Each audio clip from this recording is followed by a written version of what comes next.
Heating effect of current, current से heating effect आना। जब भी हम किसी कंडक्टर के अंदर से या किसी भी रजिस्टर के अंदर से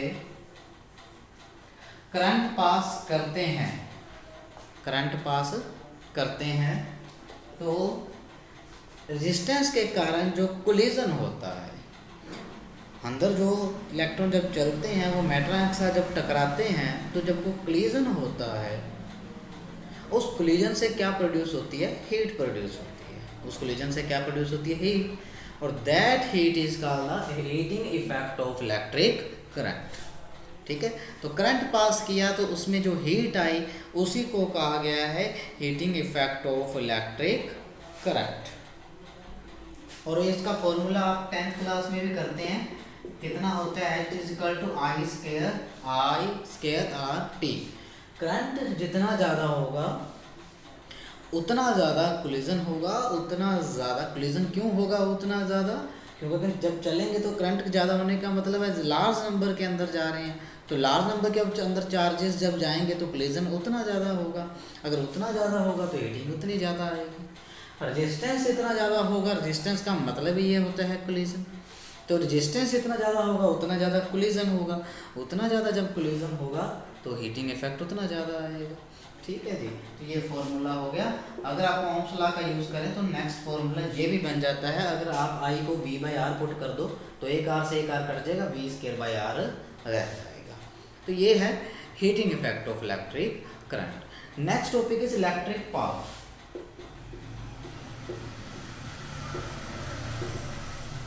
अब देखिए इलेक्ट्रिक पावर हमारे पास क्या होता है? The rate at which the work is done by the source. The rate, यही होता है rate at which work is done by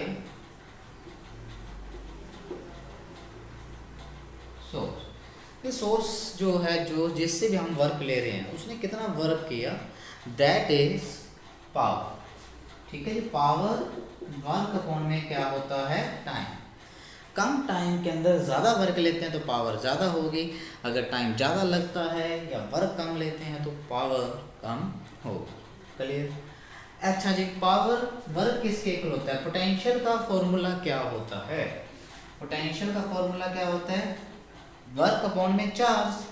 तो वर्क किसके इक्वल आ गया? Charge into potential. तो यहाँ पे पुट कर दीजिए चार्ज इनटू पोटेंशियल।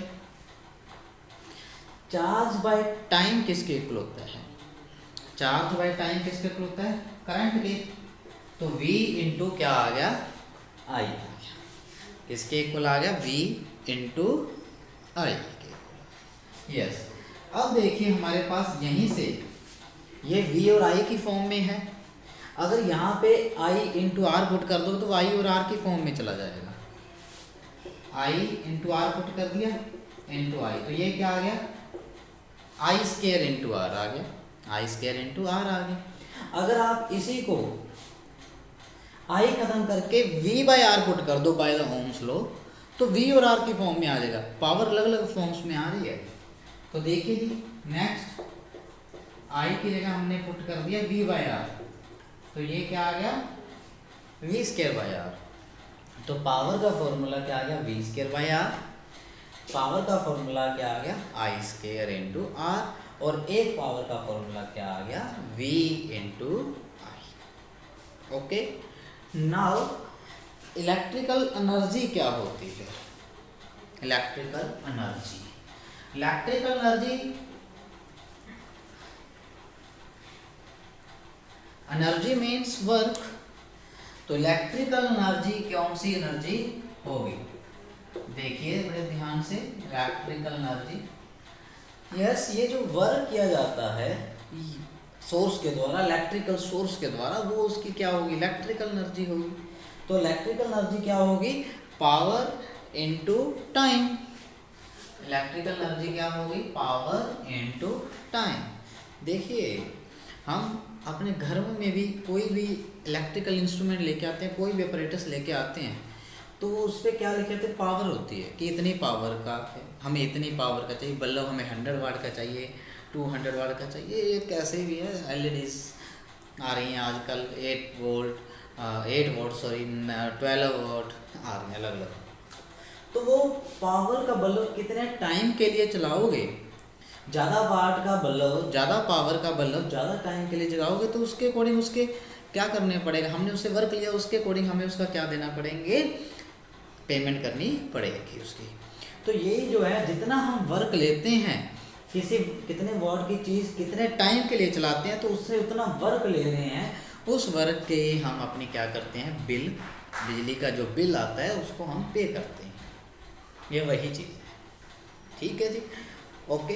तो बिजली का जो बिल आता है उसके जो यूनिट होते हैं वो कमर्शियल जो यूनिट बोला जाता है, कमर्शियल यूनिट वो कौन से होते हैं, 1 kilowatt hour, kilowatt hour 1 unit जो बोलते हैं कितने यूनिट आए हैं उस, ये वही है 1 किलोवाट आवर मतलब 1 यूनिट। ओके, तो देखिए 1 किलोवाट आवर कितने जूल एनर्जी के इक्वल होता है, तो कहते वर्क के एसआई यूनिट क्या होते हैं, जूल होते हैं। तो अब क्या ले ले, किलोवाट आवर ये कमर्शियल यूनिट होगी जो हम यूज़ करते हैं अपने घरों में बिजली का बिल पे करने के लिए। तो ये कितने जूल के इक्वल होता है, अब हम वो फाइंड आउट करने जा रहे हैं। ठीक है, तो किलोवाट के अंदर कितने वोट होते हैं, kilo means 10⁻³ volt, clear. 1 hour के अंदर कितने सेकंड होते हैं, कितने सेकंड होते हैं, 1 आवर के अंदर मिनट कितने 60, मिनट के अंदर सेकंड कितने 60, तो 3600 आ गई,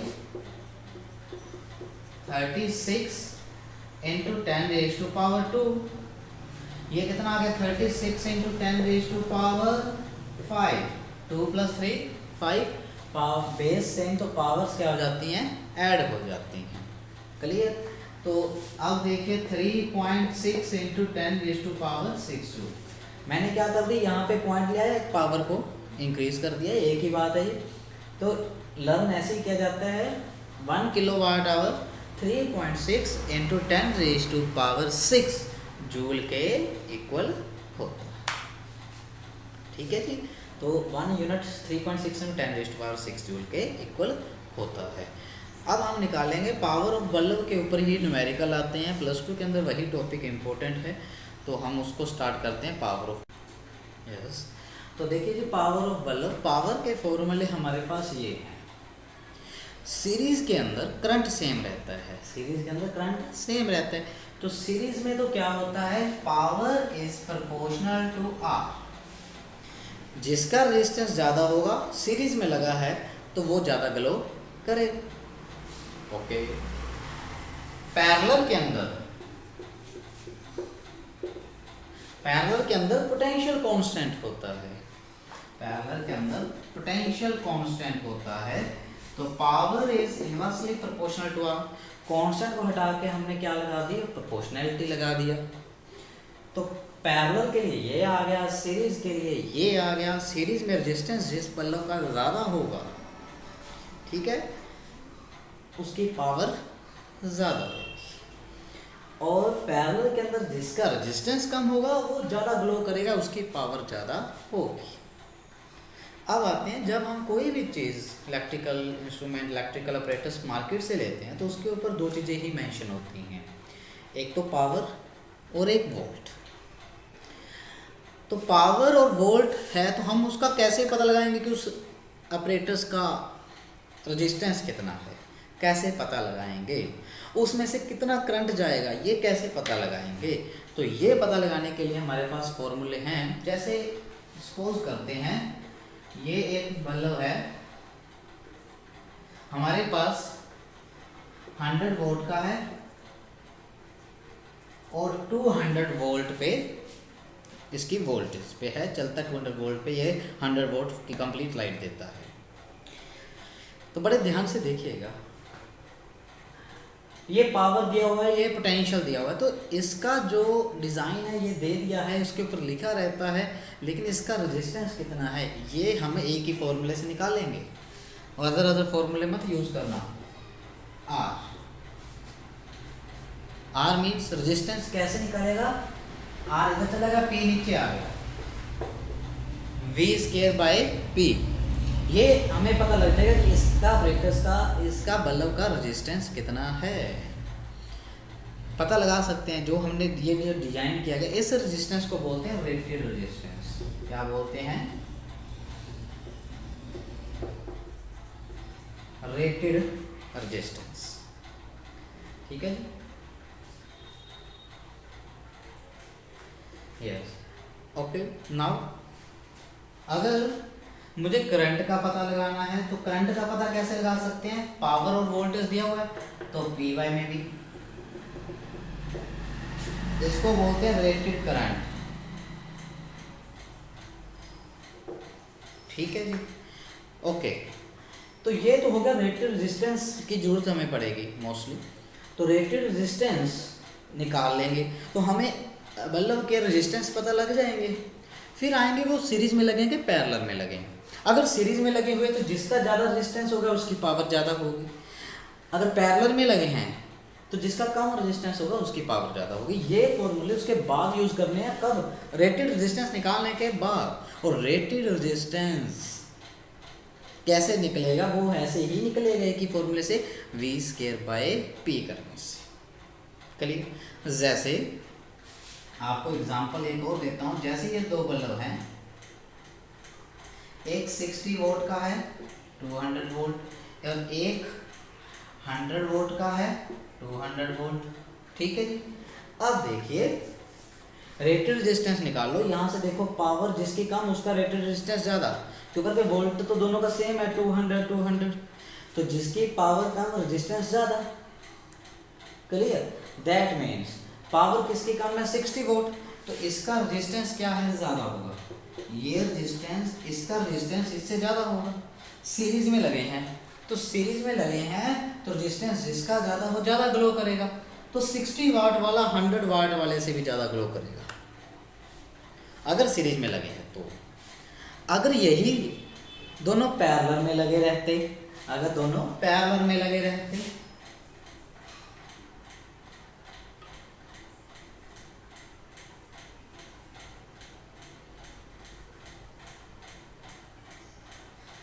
अगर दोनों पैरेलल में लगे हैं, वही सेम चीज़ है। 60 volt 200 volt 100 volt 200 volt.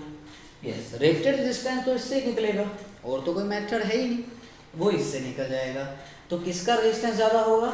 60 volt वाले का, और 100 वोल्ट वाले का रेजिस्टेंस कम होगा। और 100 वोल्ट वाले का रेजिस्टेंस कम होता है तो पावर क्या होगी? ज़्यादा होगी। क्लियर है? तो R1 ये R2, R1 ग्रेटर होगा R2 से। और पैरेलल के अंदर इन्वर्सली होता है, तो R कम तो पावर ज़्यादा। R कम किसका है? R2, तो R2 ज़्यादा जगेगा, मतलब 100 वोल्ट वाला ज़्यादा जगेगा। तो पैरेलल के अंदर जिसकी वेटेज ज़्यादा है, जिसकी वेटेज मतलब जिसकी पावर ज़्यादा है वो ज़्यादा ग्लो करेगा, और सीरीज़ के अंदर जिसकी पावर कम है वो ज़्यादा ग्लो करेगा। क्लियर? और घरों में हमारे पैरेलल कनेक्शन होता है तो ज़्यादा वाट वाली चीज़ ज़्यादा ग्लो करती है। क्लियर? एक न्यूमेरिकल करते हैं इसके ऊपर जी। नाउ न्यूमेरिकल देखिए क्या है। दो हीटर्स हैं, मार्क 200 वोल्ट 300 वाट, और दूसरा क्या है 200 volt 600 watt. If the heaters are combined in series, दोनों को कैसे लगाया गया है? सीरीज में लगाया गया है। And the combination is connected to 200 volt, इसको भी 200 से कनेक्ट कर दिया गया। ये अलग भी हो सकता है, जरूरी नहीं है कि सेम होगा, 220 भी हो सकता है, कितना भी हो सकता है। Okay, now supply which heater will produce more heat या which heater will give more power। ठीक है, पावर का कर रहे हैं तो पावर का कर लेते हैं अपन, which heater will give more heat या पावर। ठीक है जी, ओके। तो देखिए बड़े ध्यान से, पहले इनका मैंने बताया था रेटेड रेजिस्टेंस निकालने पड़ेंगे। रेटेड रेजिस्टेंस निकालने का फॉर्मूला एक ही है, R1 = V²/P1, R2 = V²/P2। तब आपने V ये वाला चूज करना है।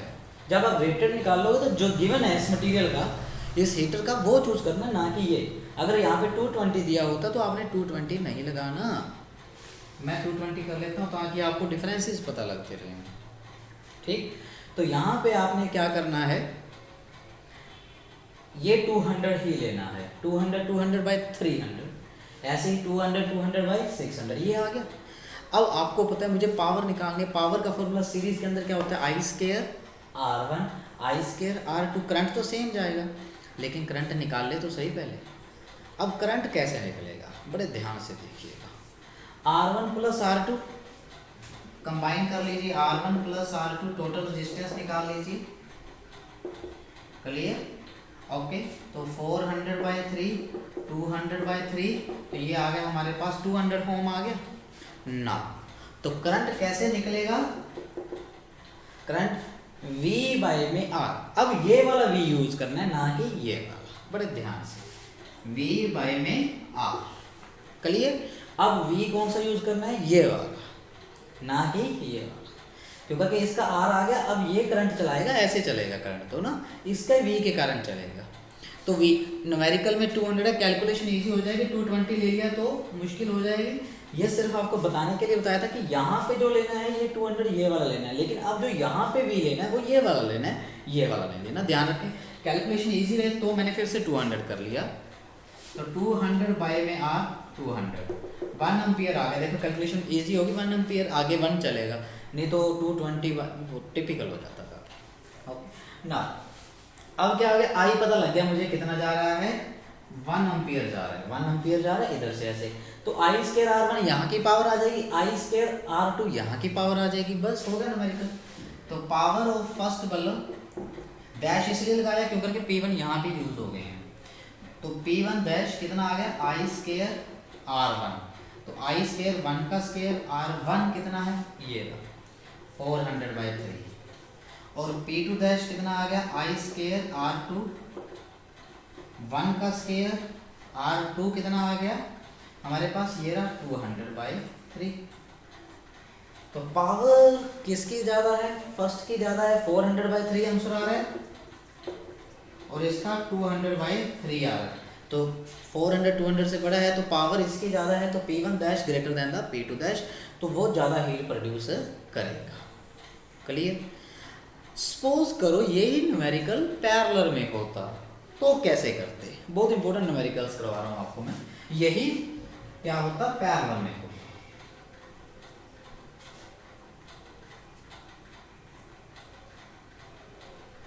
तो पैरेलल के लिए,